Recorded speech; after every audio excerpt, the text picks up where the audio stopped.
Well, first of all, thank you for taking the time to speak with me. I think, as you know, I'm in the process of start gathering interviews with foreigners who've been important in business in Russia, particularly from the 90s. That is going to be the raw material, if you will, for the book I want to write about that period. I never lived in Russia, but I traveled there frequently. I mean, say 100 or 120 times, mostly during that period. So I used to come and stay for 3 weeks at a time, five times a year. So, so with different joint ventures and so on. So, starting in 1990. So, I'm pretty familiar with the restaurant business there from the consumer point of view, and I think part of this book is, first of all, it's much more ambitious than can possibly be covered in a single book because of the richness of and complexity of the period. Secondly, and for that reason, I primarily focused on Americans, but I also spoke with Johann van der Platz, who I've known for a number of years from Schneider Electric, and so I can't keep it within these narrow bounds and still get at some of the important changes that took place, and particularly looking at industries or sectors that didn't exist in their Soviet times. And so finance, real estate, some aspects of telecom and retail. And, restaurants, of course, did exist, but the restaurant industry is quite different. So I'm really looking forward to hearing, more about your experience or what brought you there. And I know, just looking at your LinkedIn profile, that you have a strong philosophy about how you've approached the restaurant business there. So, I could tell you more about myself if you want, and my favorite or non-favorite restaurants, but I'm sure we'll get into that. Okay, very good. Go down memory lane together on which restaurants were in the different periods. Right. So what brought you to Russia? Well, just in a couple of words, I was born in the United States in Dallas, Texas, but my parents are Danish. And when I was a young child, moved back to Denmark. I grew up in Denmark till age 13, when they moved to southern France to open up a restaurant and a hotel in southern France. Okay. So that was the start of my restaurant career when I was 13 years old and living in a hotel and restaurant.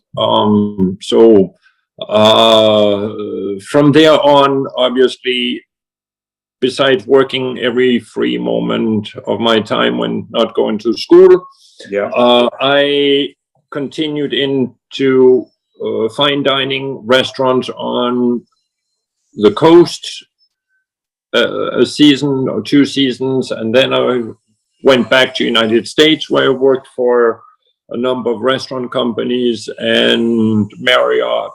Went back to France to take over the business, where I was actually in 1990, when I saw a little ad for some restaurant director for Moscow.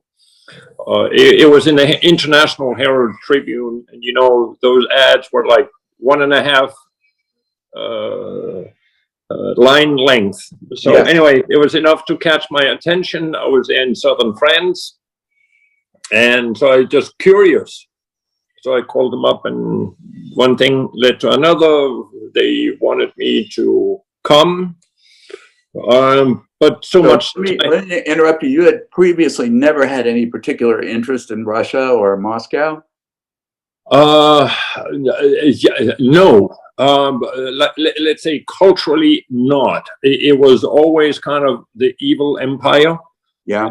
And perceived as such, and maybe even treated as such. And it was just never on the map. Yeah. Right, in the hotel restaurant industry, always in these international journals, they advertise for people to go to Africa, they go to Asia, they go to Latin America, all over the world. But there's never been any ads for anybody in the Soviet Union. Right. So it was like when I saw that little 1.5 line ad, I got to know what's behind that. Yeah. And it was just driven out of curiosity that I wanted to find out what that was about. So I wasn't looking for a job. I was running my own hotel and restaurant in southern France. I was in heaven. But they didn't want to talk to me unless I sent them a resume. So I grabbed an old resume and put it in the fax machine and asked them questions, and they said something, and restaurant in Moscow, and so forth. Talked it through a little. They were just kind of also starting to look for people. Yeah. And who placed the ad? Was it Russians or foreigners? It was yes, it was Rostislav Aldovsky, who was the founder of Winther in those days. They did Kodak and Pioneer, and I were in those early 90s. The restaurant was what I came over to open up. So it was like he's a Venezuelan of Russian origin, and he came over in 1988, 89. Started up Kodak distribution in Russia, Soviet Union. So he had this problem of Kodak business. He wanted to sell it for rubles, but he gets the rubles and he can't use the rubles because he cannot buy dollars to pay the supplier. Right. But there was a law that came out that you can open up hard currency restaurants. As a matter of fact, only hard currency restaurants. So he opened up. The idea came to him to open up a hard currency restaurant, buy products for rubles, which is generated from the Kodak business. So dollars goes from the restaurant goes to Kodak, and the rubles goes to buy products for the restaurant. Wow. So it was an elaborate currency circulation. Absolutely. It was kind of to solve a hole in the law, in finance, that it was just right. It was a logical way to do it. Yeah. Ingenious way. So let me just give you a quick personal note. I mean, because the first joint venture I worked for was in the same period of time, and we were importing rare earth oxides, which are a high-tech material, from the atomic energy ministry, selling them for dollars, using the dollars to buy video and audio cassettes in Hong Kong, shipping them to Vladivostok, selling them in the Far East for rubles, and buying more rare earth oxides. That's it. So, that's it. Yes. Yes. Yeah. Yes. Yeah. It's same problem solved in a different way, right? Yes. Yes. Yeah. So, and he was interested in the restaurant primarily for that purpose, but was it also because he saw an opportunity in restaurants? Primarily, it was a currency issue. Now, he had a friend in Spain that he brought over to help him open up the very first restaurant, which is Rincón Español in Hotel Moscow on Manежная Square. You must have been there, I'm sure, in those early days. It was one of the few places that was opening. So anyway, yeah. But at that point, he brought me over because he needed more currency conversion. So he needed more restaurants. So he's not a restaurateur, he's an entrepreneur. And that's when I joined him. And with him, I opened up over 400 restaurants over the next 17 years with him throughout Russia and throughout the CIS, primarily in Russia. Yeah, yeah. So it started from currency conversions, and then once the ruble becomes convertible, then it becomes a real business line for him. Well, it actually quickly grew into its own business, because in 1993 we opened up the American Bar and Grill in Santa Fe and Patio Pizza in Valhonka. And you opened Patio Pizza? Say what again? You opened Patio Pizza? Yes. I thought that it was an Israeli company for some reason. No. Venezuelan company. Okay. I mean, because obviously, well, when I was traveling there, some of the people I worked for would not eat Russian food, so we ate at Patio Pizza all the time, and they told me that it was an Israeli company, and so just I'm okay. No. My own understanding of what happened. Yeah, it was not Israeli, it was Venezuelan. It is Venezuelan partner that I joined in 1991 to open up the restaurant.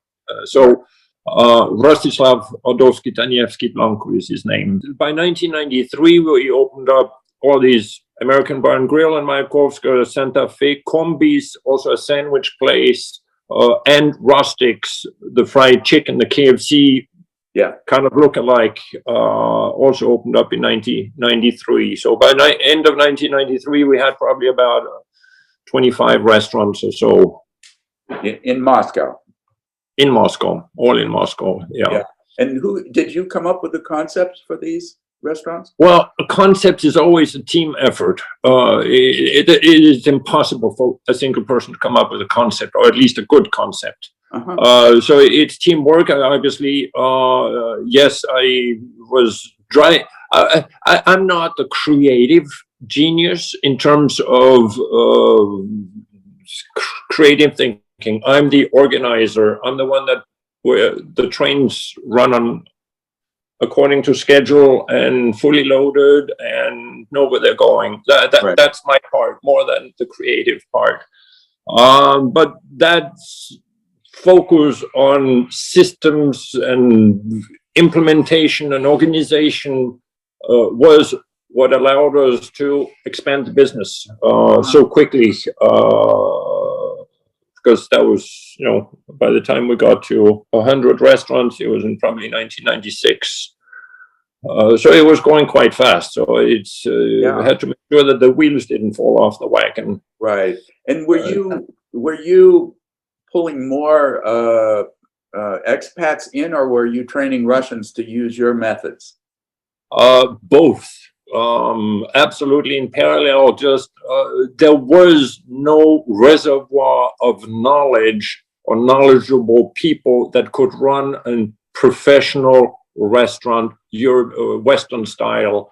They were just not there. So it had to be from foreign expertise. I brought in a lot of Americans, Europeans, and so forth. But they are deeply handicapped by not speaking Russian. So it's always kind of a difficult trade-off. So obviously, up until 1990, well, I think we fired about 75 foreigners in 1998. So we let them all go. There was probably a handful. I left a handful, and the other 80 foreigners all had to go. So initially, and those were in 1998, most of the restaurants was managed by Russians at that point in time. A lot of the big ones was run by foreigners, but nevertheless, it was in the early days, there was only foreign specialist brought. Do you speak Russian, by the way? I do. Yeah, I do. You learned, and yes. Okay. Now I've lived here for 30 years. I never learned it like in a lesson session environment, but it was just work environment that dictated that I learned it. And then I got married to a Russian, so that's even better excuse to learn it. Perfect it. No, you learn it before and then you perfect it. Perfect it. Right. So yeah, those days were crazy in every sense of the word. They were chaotic. Yeah. They were lawless. Yeah. Because they were lawless, the only law that existed was a law of highest leverage or force. So that was driving death and killings as the only way to solve business disputes, because court systems have stopped, government was lost in their own clouds, and there was just lawlessness. And the only way to solve disputes was, well, you talk it over, you don't agree, you take it to the next level, and then you have the shootout. And that was exactly what happening every day around us. It was pretty bloody, and I lost a number of friends, a number of acquaintances, a number of colleagues, a number of just foreign friends that were here, which I'm sure you're familiar with names also, since you were here. So you were in the eye of the storm because you were cash businesses, right? Yes, and as opposed to just import and distribution, restaurant is a people business. I mean, it takes huge amount of people to deliver a steak. Yeah. In a shoe store, you just need one clerk at the cash register. Given that it was such a people-intensive business, I came in dealing with Soviet culture. Yeah.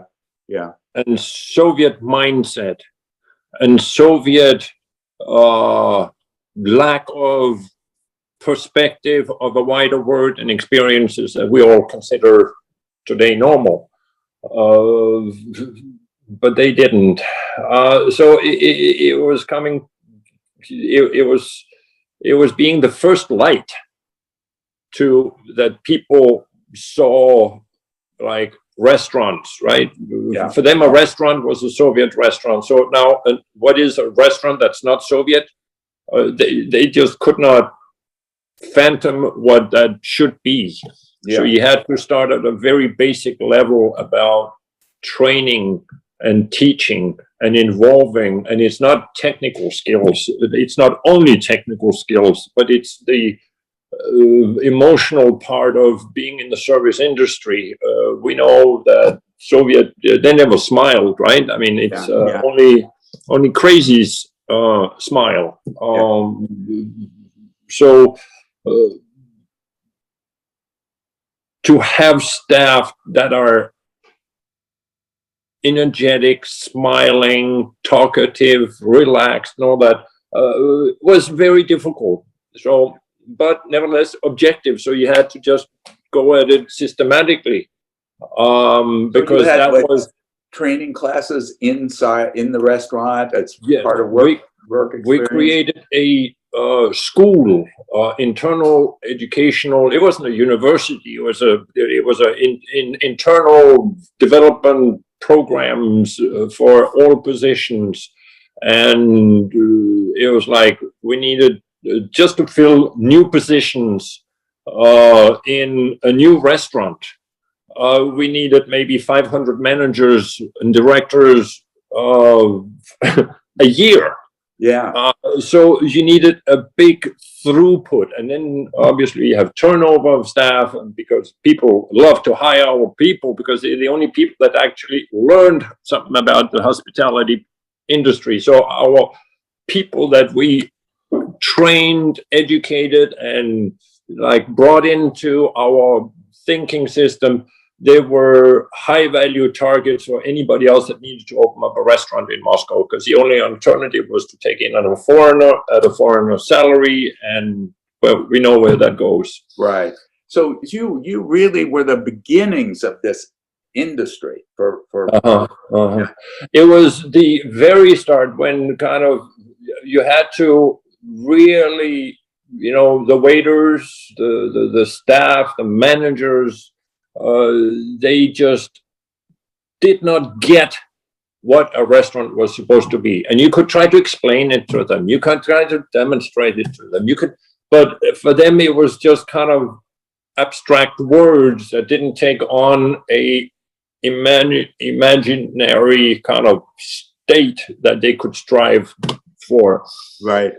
So very difficult. But what was the hardest thing you had to overcome in that training? What was the sort of most deeply ingrained problem? Well, the most ingrained is this lack of smiling and enthusiasm, and so it's something that took a lot of my efforts early on specifically that. Yeah.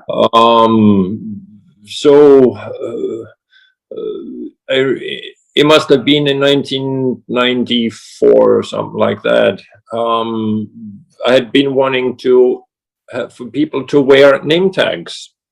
Right? It's normal. Andre, Peter, Paul, Svetlana, Right. Hi, I'm like a waiter. Come on, let's be friendly. Let's lighten up.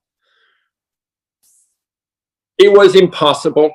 People quit, refused, didn't walk off work, didn't want it. They were scared that people would know their name. Yeah. There would be they were fearful of that distance that they have between the guests and them, that distance, by God, might be less.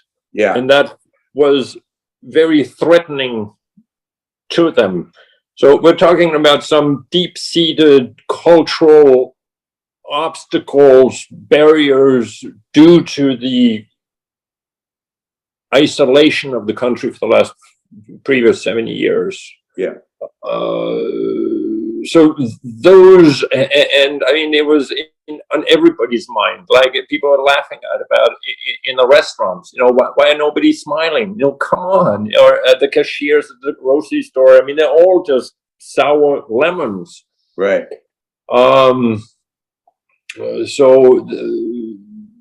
We in a service industry, in a grocery store, you do go there for the groceries. You don't go there for the smile. But when you do go to a restaurant, you actually do go there not only to eat. You go there because you feel good while you're eating.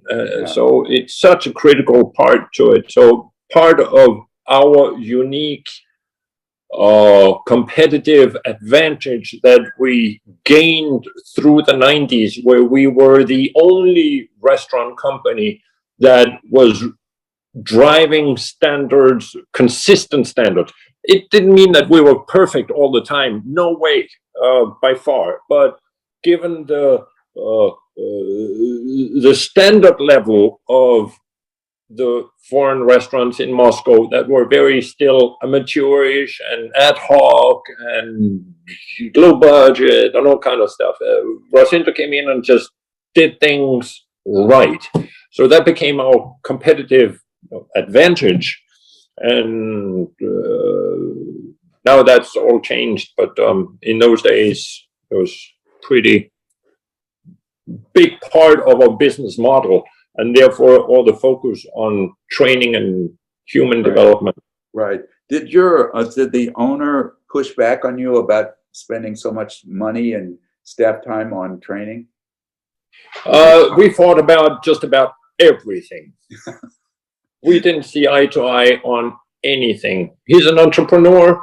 I'm a restaurateur. I know what it takes to make a restaurant tick, but it was very stressful to be just confrontational. My partner, my boss. Yeah.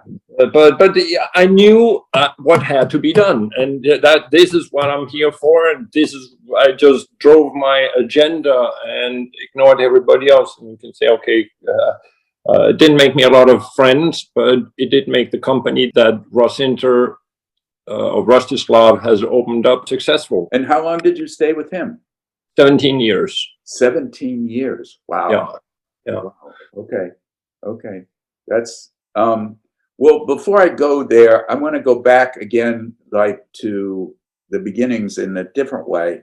I remember reading about McDonald's and how long they took to develop their supply chain to be able to get a product at their standards and their specifications. And so you must have had a lot of that same difficulty opening a restaurant to get the your supply chain in, and how did you deal with that? Well, again, going back in 1991, 1992, 93, in those early years when we're launching like up to 25 restaurants by the end of 1993, I think, you couldn't buy anything really in a regular supermarket. Well, in the supermarket you could. So the only sources we had, we were forced to open. We bought a warehouse, a big one, fitted it out, and created a distribution center. Well, import business really, because we bought everything, all the wine, the alcohol, the food, the pasta, the meat, everything in Europe, shipped it in. Wow. Well, yeah. I shouldn't say everything. We did buy, what do you call it, vegetables and fruit, but a lot of the kind of the key products, they were imported. Right. Yeah. And then even the fruit and vegetables that were bought locally, there was no suppliers of fruit and vegetables in the local market distributor. You couldn't just call up, can you bring me 7 cases of tomatoes, please? Yeah. There's no phone number for that. So we set up this distribution system or facility to just service our restaurants. That grew into a whole different business that was then later sold off to Emborg, and then today is still in business under a different name, Danish still company. So that was just a distribution, but then the facility. But then we also had to have lots of cars. We had lots of foreigners. We had lots of. Everybody had to have a car, and distribution to the restaurants. There was also needed lots of trucks. And so where do you get those cars serviced? Well, again, there was nobody you could really call to do that quality-wise. Right. So we had to set up a automotive repair service facility, huge hangar and trucks in and out repair. It was roads, cars were so broke down all the time. So there was a lot to do there. So that was the point that I'm then bakery. Where do you buy bread for the restaurants? Well, you don't find bread. There's nobody to call. So you go out there and you make your own bread. So what do? You set up. You buy a facility, and then you set up a big bakery and production facility, and then you need to distribute all this bread to all the restaurants. Again, more trucks and more drivers and so forth. Right. You get the point. It was not a matter of opening up restaurants. That was the easy part. It was opening up a distribution facility. It was up import, right.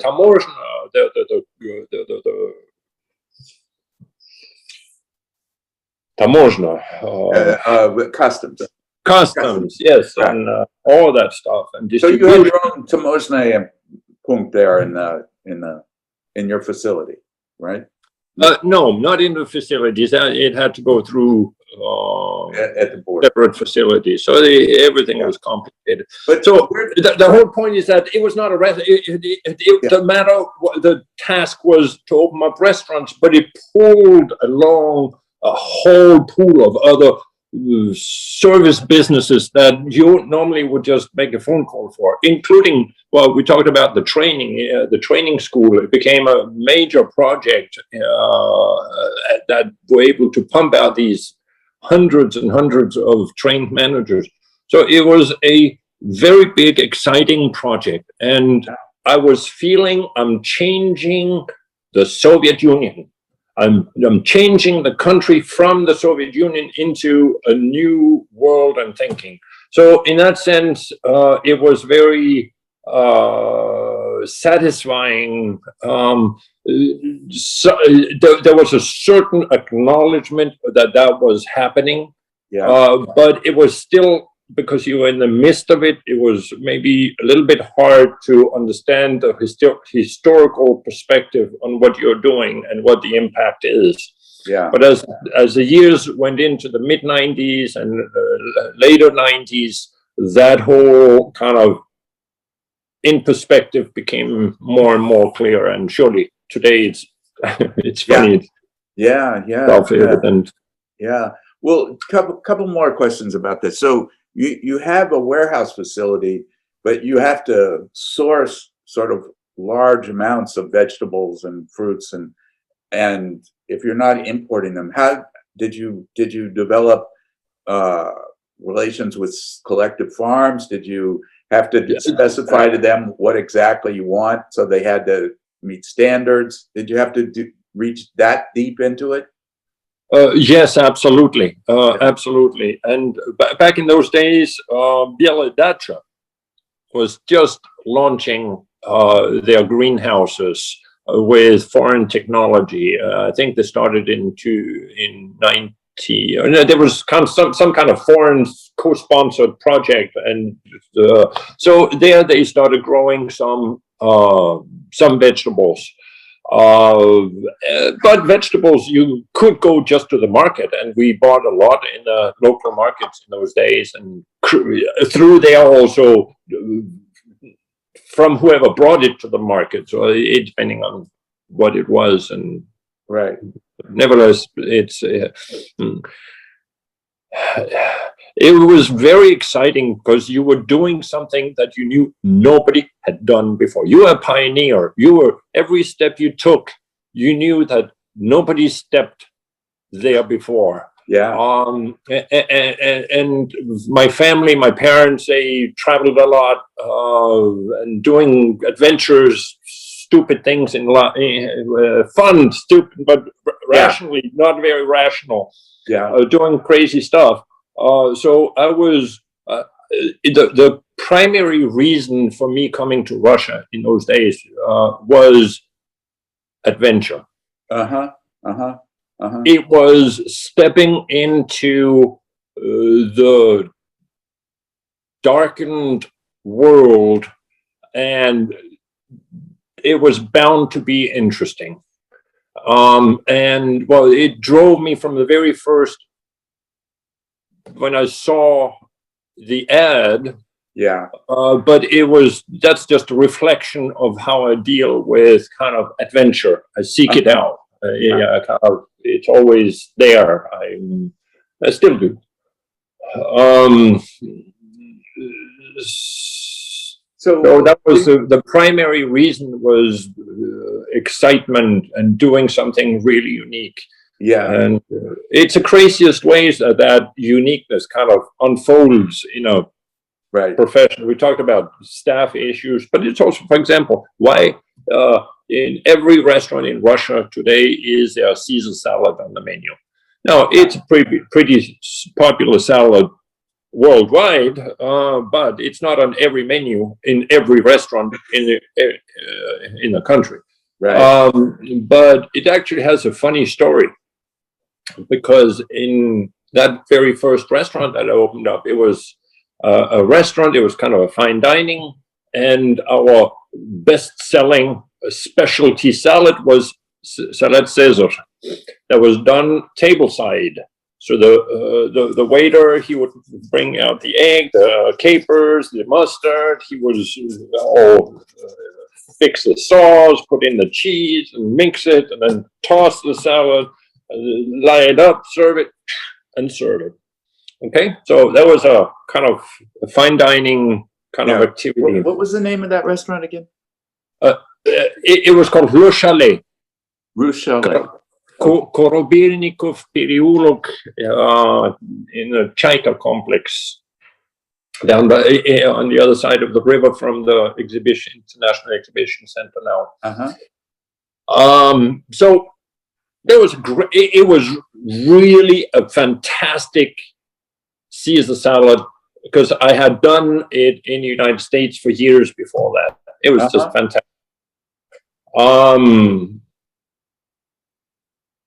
And every waiter was required to know how to make it. And we also talked about turnover. When somebody were about to open up a restaurant, the first day they would go to find their new employees would be in my restaurant. Because they're at least developed some training, know what a table is, selection process, and so forth. So yes, prime candidate. So I had turnover of these people quite often. So they come to this restaurant, and this restaurant, no matter what they're doing, so what are we going to have on the menu? And always some of them say, salad Caesar, we know how to make. And that means that in the 90s, every restaurant had Caesar salads, because it was a little pool of expertise that was just seeded at the very, very launch of this hospitality business. And it just took off and infiltrated. It's an obvious example, but actually there's a lot of other things we did. Corporate policies that yet today dictate how the industry works. For example, and this is one of my, I would consider my mistakes, probably what I regret a lot. Maybe not the most, but one of the things that I should have thought of differently. It's about tips. Soviet Union, no tip policy. Well, it's that whole concept didn't exist. Right. So we had a discussion on it. I wanted to kind of drive a tip policy more westernized, but I was not really able to implement it. And communicated and so forth, with regret. I could have. The answers were there. I was so busy with so many other issues, it just never got around to it. And that caused surely the 90s and well into the 2000s, that this tipping policy in restaurants was non-existent. So somebody will tip a lot. If they're foreigners, they tip 20%. If it's, and Russians, maybe they tip nothing, or they tip a little bit, or they tip a lot. But there was no rhyme or reason in anything. So it's one of the precise areas where I understand that I could have played a much more constructive role in precisely kind of, because I was the standard creator for all those kind of business processes, or just habits. It's interesting you mentioned that about tips. I just, it even into the 2000s, the Russians who came here seemed to be a bit confused about this whole tipping thing. Just didn't quite understand. And there was continual discomfort from the guests and from the staff.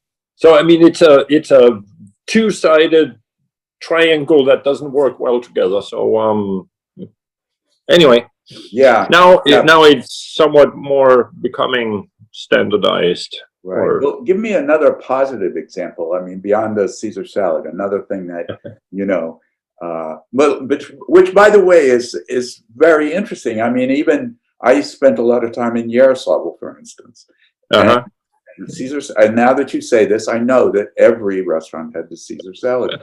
I'm not sure that the Georgian restaurants had it. In fact, probably they didn't. But, the Caucasian restaurants had their own distinct cuisine, but every Russian restaurant had it. It's interesting. Any other that stands out for you that was like industry defining? It's interesting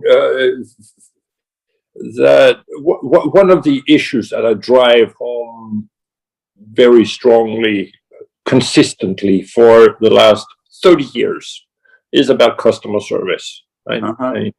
I haven't.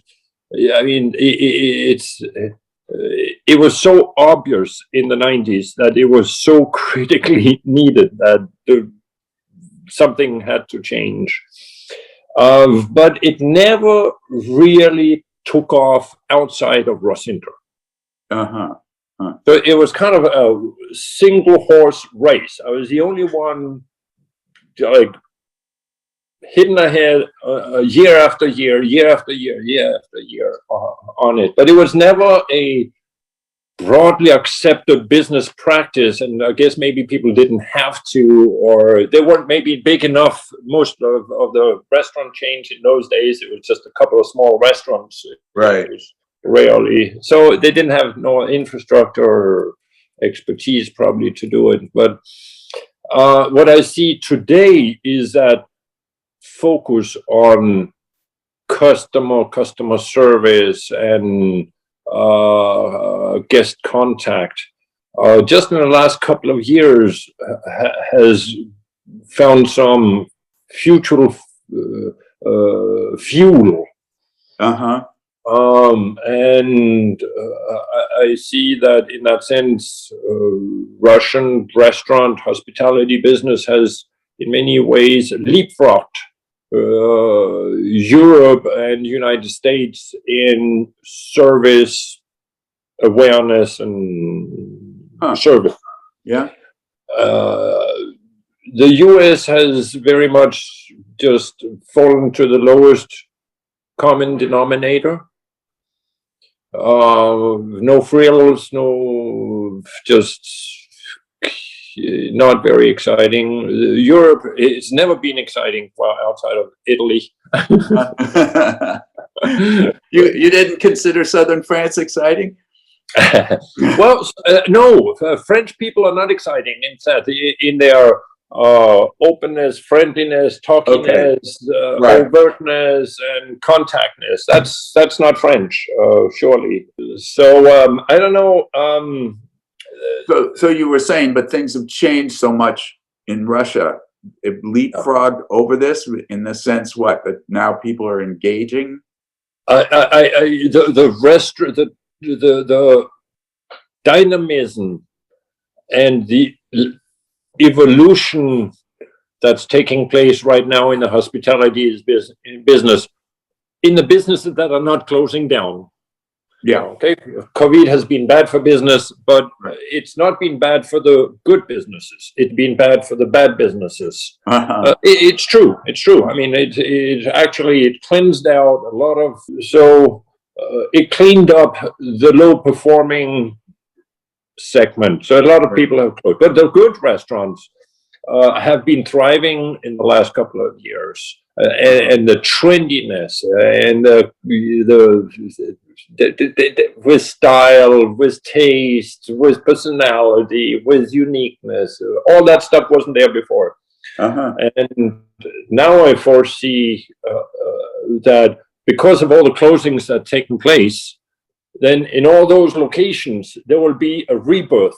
But a rebirth of not in the old, but a rebirth of the already existing trends in the hospitality business that's already very strong. So this is just more places where they can go out there and, when you have rotation, then you have new people, new thoughts, new attempts, new money. Right.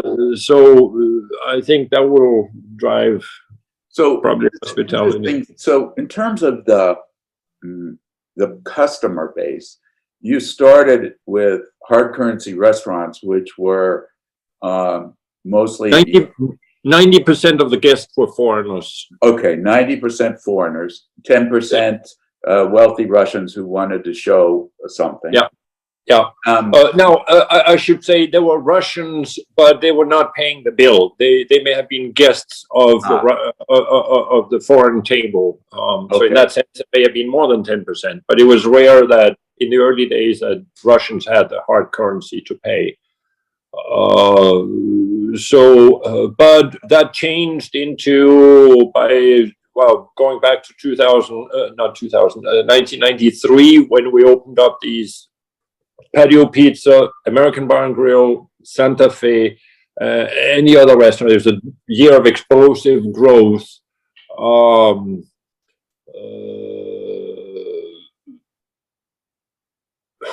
forgot my line. So you were beginning to serve more of the Russian public at that point. Yes, they became much more Russian by then. Obviously, also the foreign population grew from 1991 to 1993, so there's much more foreigners there. Right. In 1991, I had 66% market share of foreign type restaurants in Soviet Union with 2 restaurants. There was in total of 3. There was 3 restaurants, 2 of them mine. So I had 66% market share in the Soviet Union, population of 350 million of the Soviet Union. So it was very funny. Powerhouse. Yeah, yeah. Well, I remember with rustics that my Russian friends. When I came to visit, I stayed with my Russian friends. I lost your picture there. I didn't stay with hotels in Moscow. And I remember him recommending to me rustics. And I remember that he was proposing it to me as a Russian alternative to going to the foreign style fast foods. And that was his impression. His impression, yeah. That's funny. That's funny. And was it your intention to bring these restaurants sort of closer to the Russian population? Obviously, it must have been, but Yes, surely going into the fast food segment with fried chicken was a big play for the broad customer base. Yeah. Because from day one, it was always a ruble business. Even though the other restaurants, they were currency still, the fast food was selling for rubles.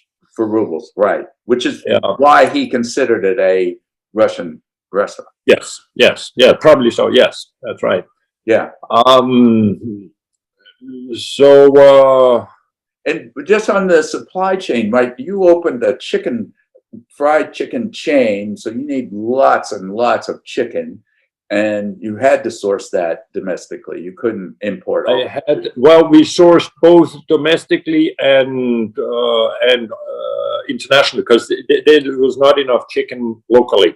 So we imported chickens. We supplemented with local chicken, and we were striving to always increase the local supply, but there was no supply. It was all small stuff. So nobody, or bad quality, or they just didn't want to sell us what they had. They had other clients. So we had to work a lot with frozen chicken. But going back to infrastructure, we had to build a huge facility for warehousing, storing, and frozen chicken, and defrosting chicken, and processing chicken, and cutting chicken, and wrapping chicken, and marinating chicken, and sending the chicken to the restaurants. Running the restaurant was the easy part. That was the easy part. Yeah. The back end was the tough part. Yeah. Wow. So back to the unsavory part just for a minute, and I'm not sure how much. I don't want to emphasize that in the book. I don't want to tell stories about shakedowns and the crazy mafia days, but it was a reality in the restaurant business. And so, did you have official Krisha? Yes, we did. Yes, we did. We were vulnerable from from when I came, even before that, but I came in 1991 until 93 when we solved the issue, and I'll tell you how we solved it. But those early days were really edgy, and I was in several situations when people walked into the restaurant and asked to speak with the man in charge, and me being the man in charge, sat by the table and didn't understand anything, and my translator refused to sit at the table. So that kind of didn't work very well because they didn't speak English, and that whole. So anyway, I sent them upstairs, and we had a local representative that was helping us with those kind of uninvited advances. But then in 1993, when there was a big shootout in the White House, right? I remember there. I flew into the Sheremetyevo that day. So, watched it on TV. Welcome to adventure. Yes. Yes. One of the guys that was inside the White House was the Deputy Minister of Anti-Terrorism Affairs for Russia in those days. After that shootout, he was obviously kicked out. And I'm not exactly how we got a hold of him, but he came on as our chief of security. And his background had been with the security services forever. So he managed to keep and fend off criminal elements with the help of official MVD that we brought in when things got hairy, which was quite regularly.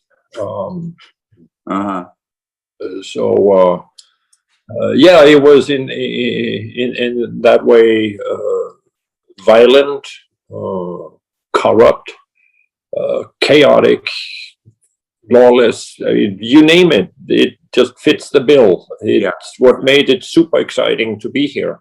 I remember many times I was thinking in the early 90s, how do people survive? Right? How? No, well, I know it's hard to kill a person. It is. But the country was starving. There was no food, not in the stores. So what did people live off? And many people have gotten fired, or just the company ceased to exist. Right. So it was this weren't kind getting of paid, right? Working and not getting paid for months or years, as a matter of fact, backlogging on salaries.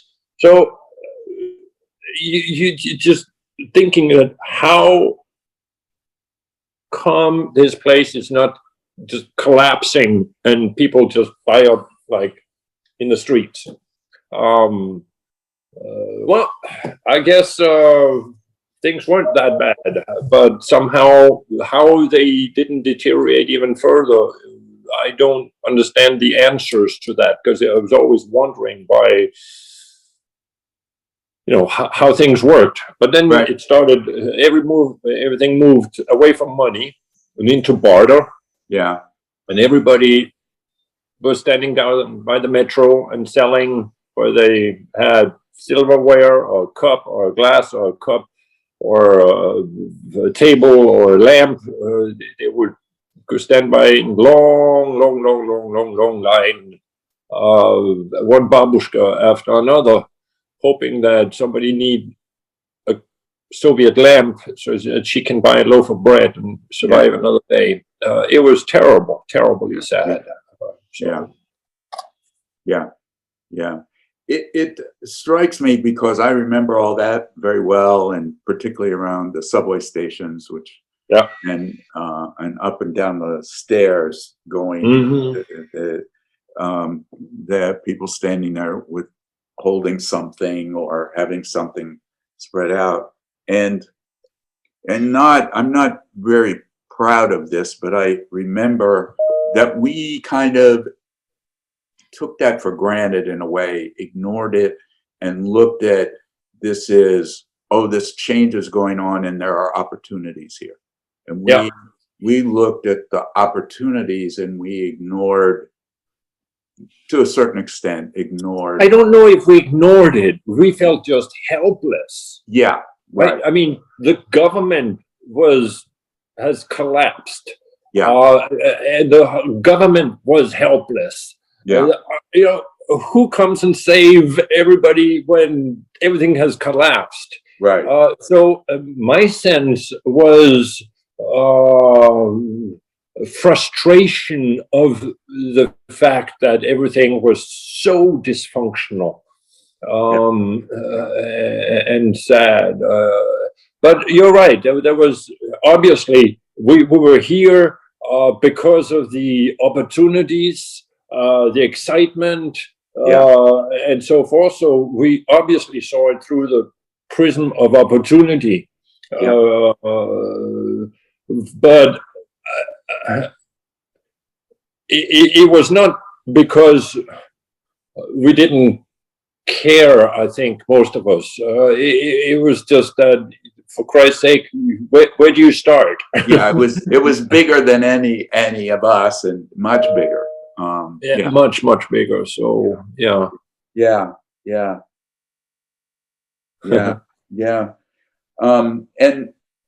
when did you begin to notice any Russian competitors to you in the restaurant business? When did that start to turn? Obviously, I mean, I think if we tracked political events and oil prices, we probably could, figure out when these things begin to change. But, I don't know if you have any impression about that.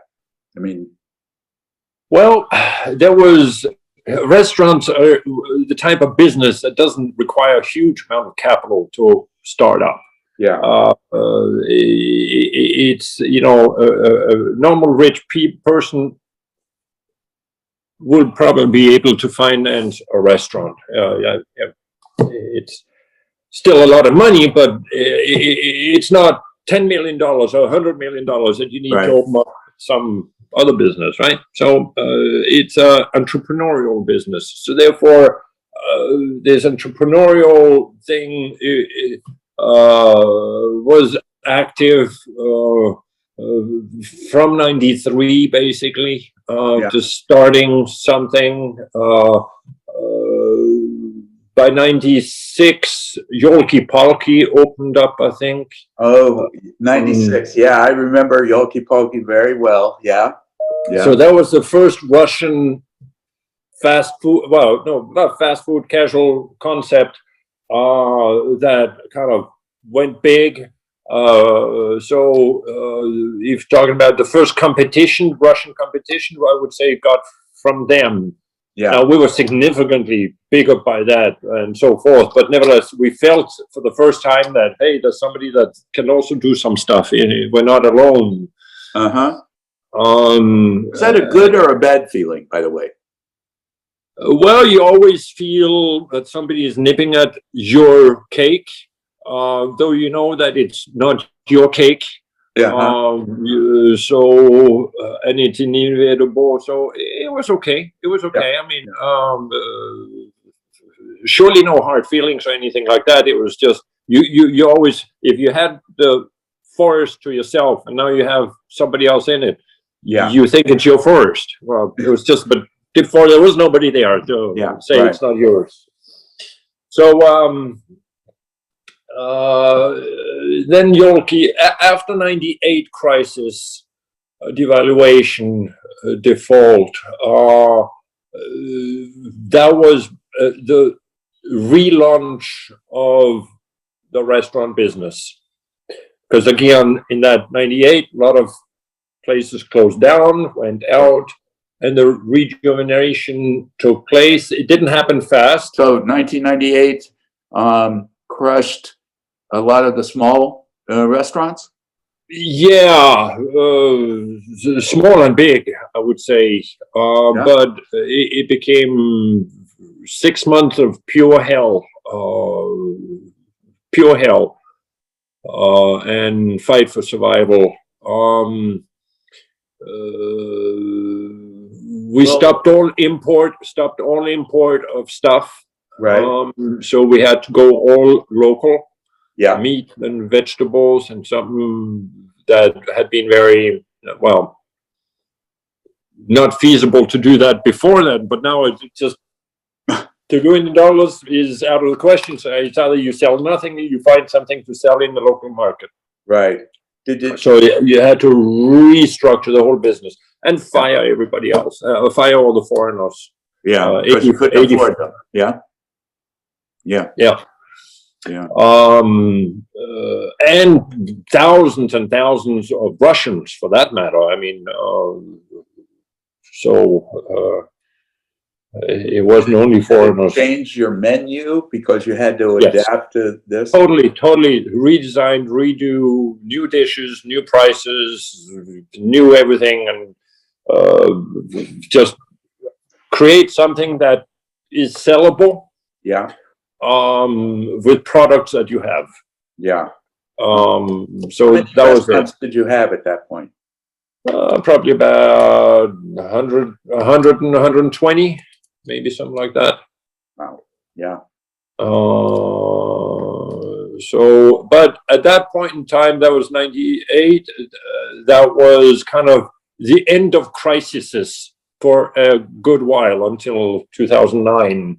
So we actually had 10 years of uninterrupted development, economic development, and so those were the boom years without the default. That boom and default was in the 90s, but here just boom without the default. And did your changes that 1998 brought in terms of your menu, your supply chain and everything, did they continue through those boom years, or did you go back to imports? And we evolved back into some import. After that, even several years later, a number of the products we had now been able to find local suppliers for here, and local suppliers had been created locally, including because of the crisis. Like it helps local production. Right. But nevertheless, there was an evolution back over the years to import quality meats, for example. Fish is always imported. Well, yes, always imported if it's good fish, basically. 90%. Yeah. All these key staples. The sushi craze, by the way? Did you join that sushi craze? Absolutely. From 1998, we opened up the second sushi restaurant in Moscow. Casual dining. There was also, no, it's not quite true, because there was one in Hotel Rossiya. So anyway, there was one of the very first affordable sushi restaurants. Casual dining is sushi, called Planet Sushi. So yes, it started in 98, and I think within 5 years we probably had 40 Planet Sushis. Right. Yeah. So it never grew to be as big as El Patio, just because it started later. But also it impacted every other restaurant I can remember. I believe I went that Coffee Mania had sushi on the menu, so it was everywhere. Yeah. It was everywhere, and it started out great. It was delicious. It was exclusive. It was new. It was trendy.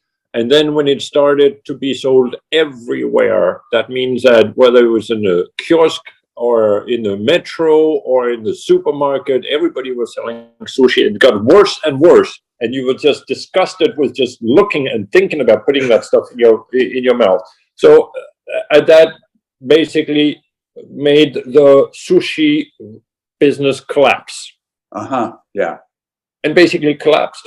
And now it's coming. You have some sushi, you can get sushi and so forth, but it's more fine dining sushi.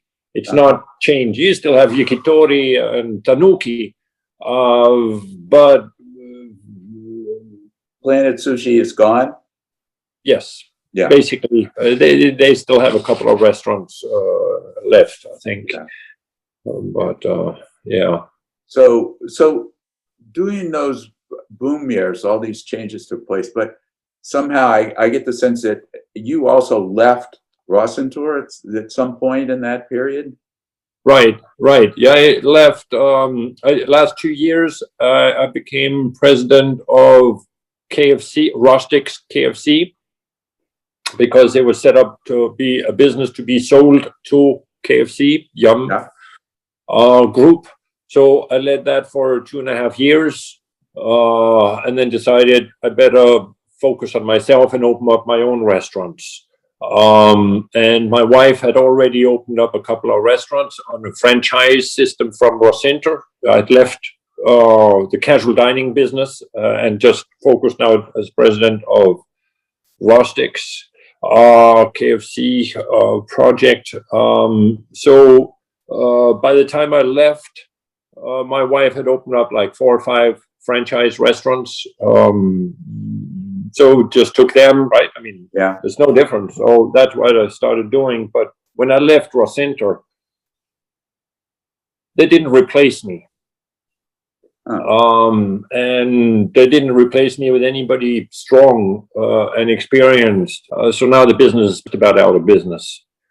That actually must be hard to watch, that they built that. And it is, because it's my heart, my soul, the best years of my life, my experience, and what it's so much. It means so much to me, those years, and what I did and achieved and did, fantastic, beautiful things to be proud of. And then I look at it right now, don't even want to be associated with having ever worked there, because people don't know why it's now.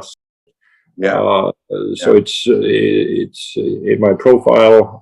You won't read it specifically, or at least in recent ones. It just makes it very sad. It's another business that didn't survive, right? All the businesses that were launched in the 90s or even the early 2000s, how many are still around?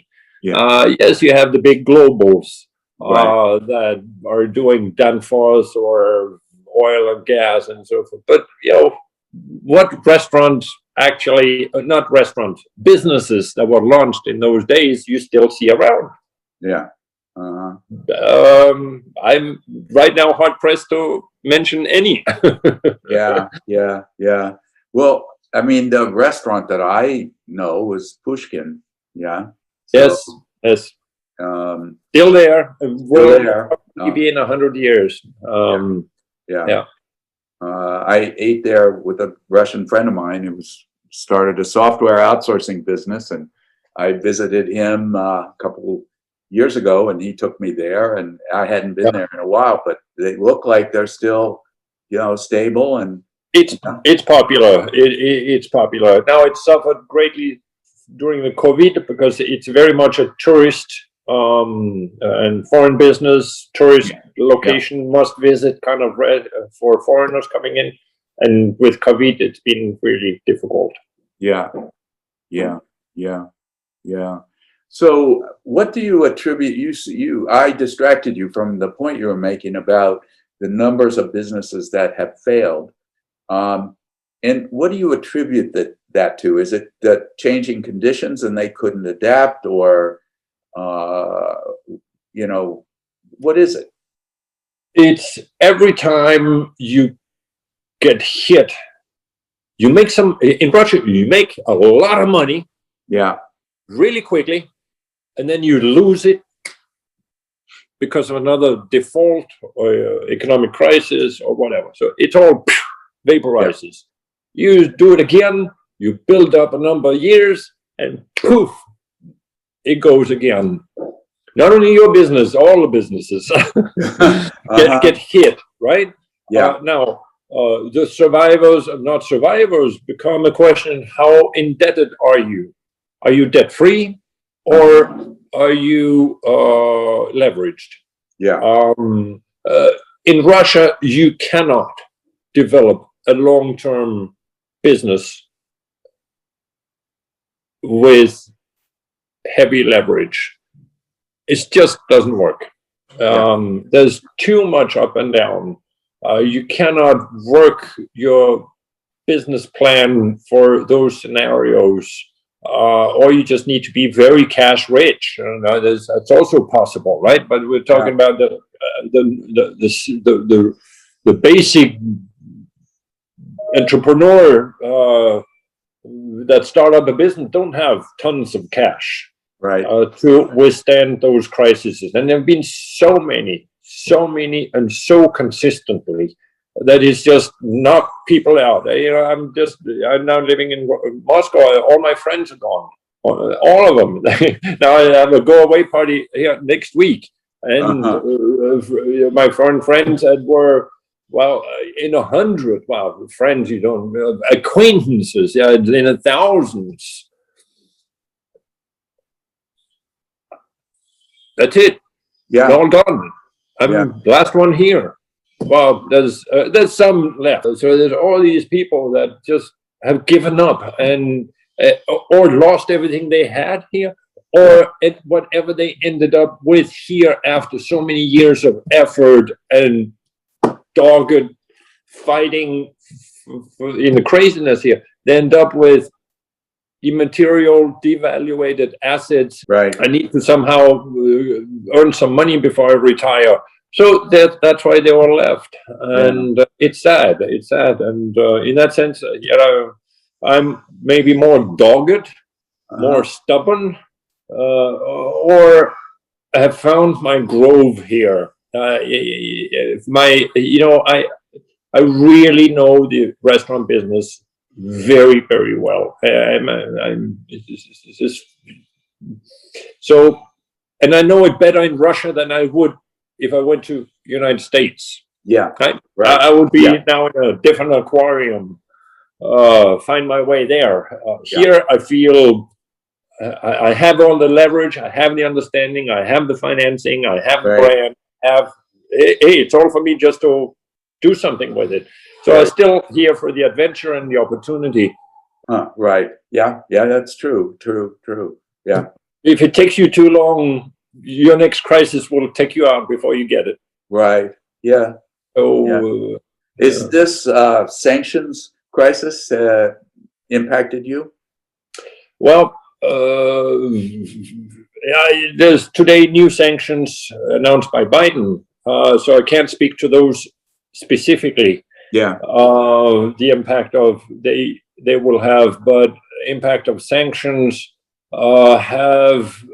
they were bad when they started doing self-sanction with products and in 2014 and 2009.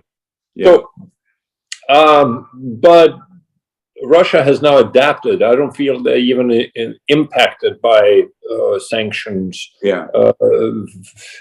The way we feel sanctions is that the exchange rate worsens.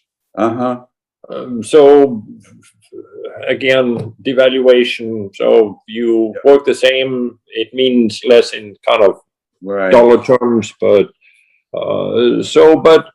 as I don't see Russia being vulnerable to sanctions. Now, I'm sure that some sanctions can be found that could hurt, but so far, and Russia has driven very specifically the economic policy for the last 10 years has been driven toward self-sufficiency, independence from financial markets, huge reserves so that nobody can blackmail us. It was just a point that of vulnerability that they were not willing to even consider compromising. Right, right. So that has made the Russian economy resilient. Yeah. I mean, resilient in sanctions terms, basically, because the dependencies are much less than they were before. And I get the feeling after all these different sanctions that have been leveraged over the last several years, they have less and less impact, surely, that I can measure or feel. Right. Maybe some people are impacted, but in society, I don't sense it. Right. But sort of thinking about your just statement a few minutes ago about the expats leaving, this is sort of an aspect of, well, the integration of Russia into the world, so to speak. I don't mean it sounds condescending, but the integration that took place beginning in the 90s was partly symbolized by the number of foreigners who were also engaged in the Russian economy, and the extent that there's only a few left. And I've talked to probably 10 or 15 people who are still doing business there. Yeah. Out of the what I've now interviewed, probably close to 50 people. Okay. So ultimately, I'll interview probably 70 for the book, but that's not important. But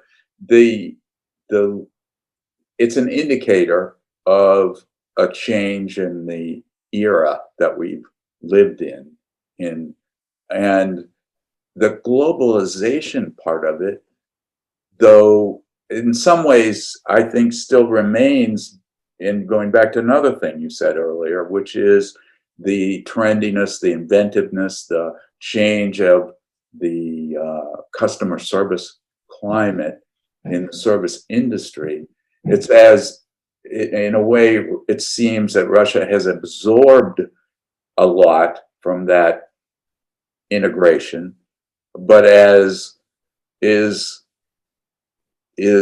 now, I don't know, I sometimes thought of this as like an organ transplant. There was an organ transplant that went into this body that ultimately rejected it.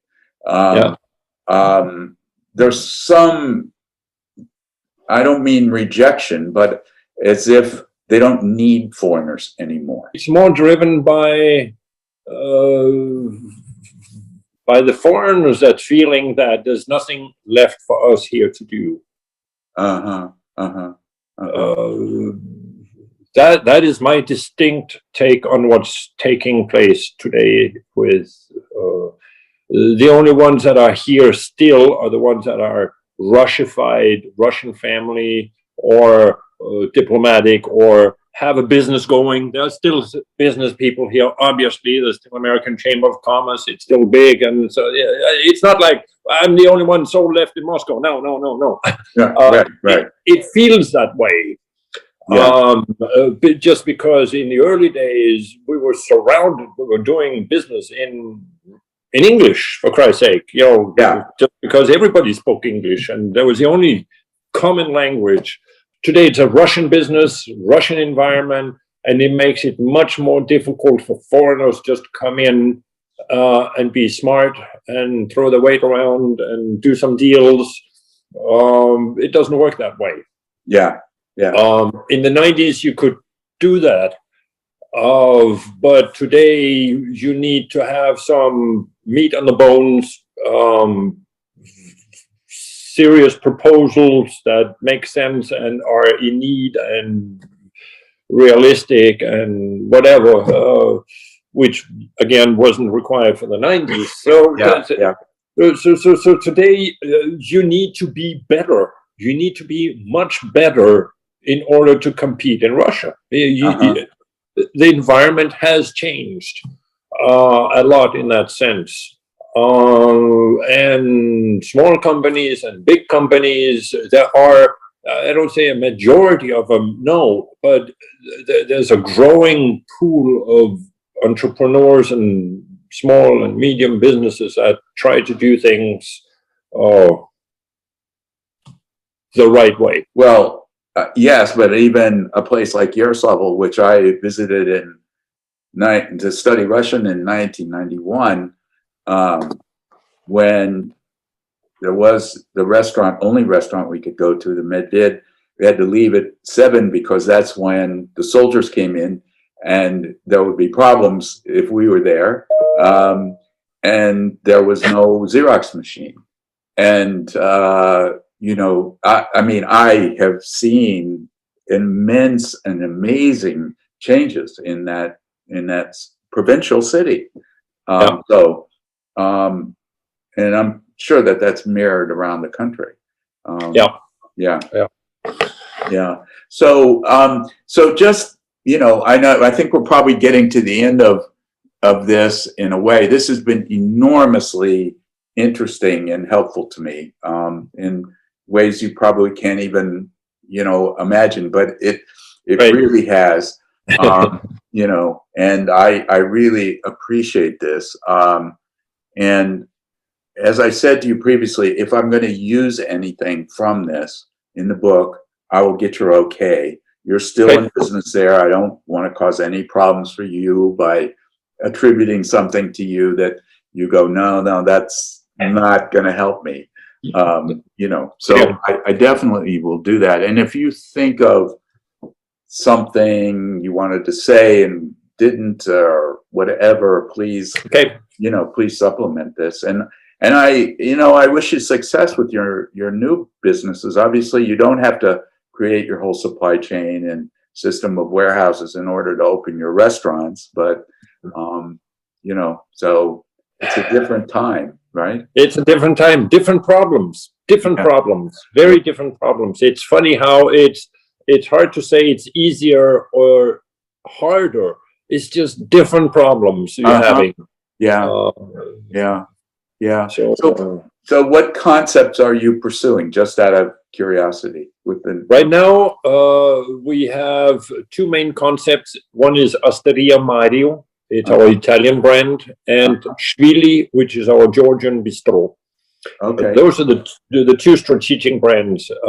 We have 21 Osteria Mario open today, and we have 6 Shvili open. And we are in the process of opening up 17 more restaurants this year. Wow. So this year will be a big growth year, because one of my learnings living in Russia, there is no better time to invest in your restaurant business and in the deepest of your crisis. So I've been, as soon as the COVID crisis starting on the horizon, I immediately started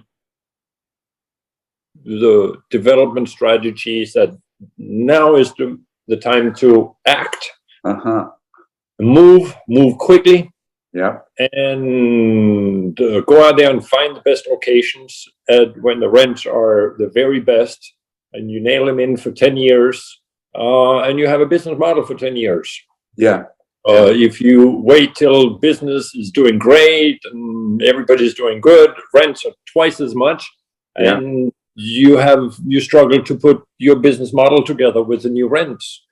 So I've been through that so many times that I just knew instinctively that this is time to act. And for last year, the whole team has been just focused on opening up 20 restaurants in 2021.